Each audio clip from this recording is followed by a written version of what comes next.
California Marshall Business School titled A Lesson on Elementary Worldly Wisdom as it Relates to Investment Management and Business. What is elementary worldly wisdom?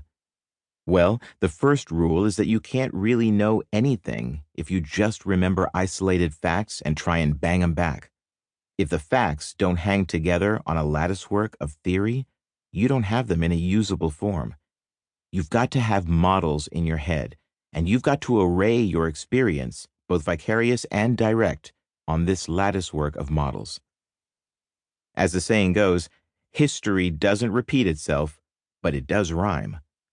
If you can identify a mental model that applies to the situation in front of you, then you immediately know a lot about it. For example, suppose you were thinking about a company that involves people renting out their expensive power tools, which usually sit dormant in their garages. If you realize that the concept of critical mass applies to this business, then you know that there is some threshold that needs to be reached before it could be viable.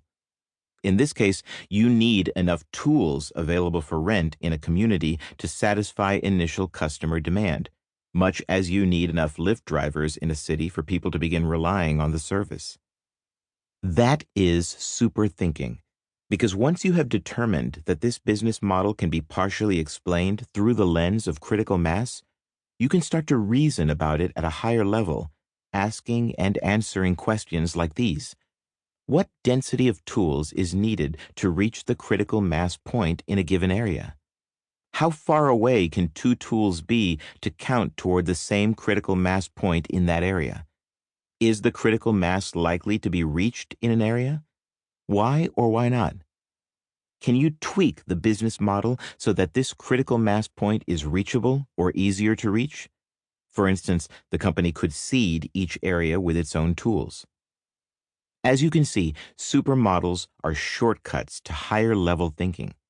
If you can understand the relevant models for a situation, then you can bypass lower level thinking and immediately jump to higher level thinking. In contrast, people who don't know these models will likely never reach this higher level, and certainly not quickly. Think back to when you first learned multiplication. As you may recall, multiplication is just repeated addition. In fact, all mathematical operations based on arithmetic can be reduced to just addition. Subtraction is just adding a negative number. Division is just repeated subtraction, and so on. However, using addition for complex operations can be really slow, which is why you use multiplication in the first place. For example, suppose you have a calculator or spreadsheet in front of you. When you have 158 groups of 7 and you want to know the total, you could use your tool to add 7 to itself 158 times. Slow. Or you could just multiply 7 times 158. Quick. Using addition is painfully time-consuming when you are aware of the higher level concept of multiplication, which helps you work quickly and efficiently. When you don't use mental models, strategic thinking is like using addition when multiplication is available to you.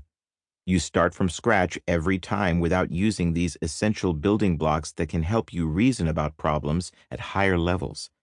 And that's exactly why knowing the right mental models unlocks superthinking, just as subtraction, multiplication, and division unlock your ability to do more complex math problems. Once you have internalized a mental model like multiplication, it's hard to imagine a world without it.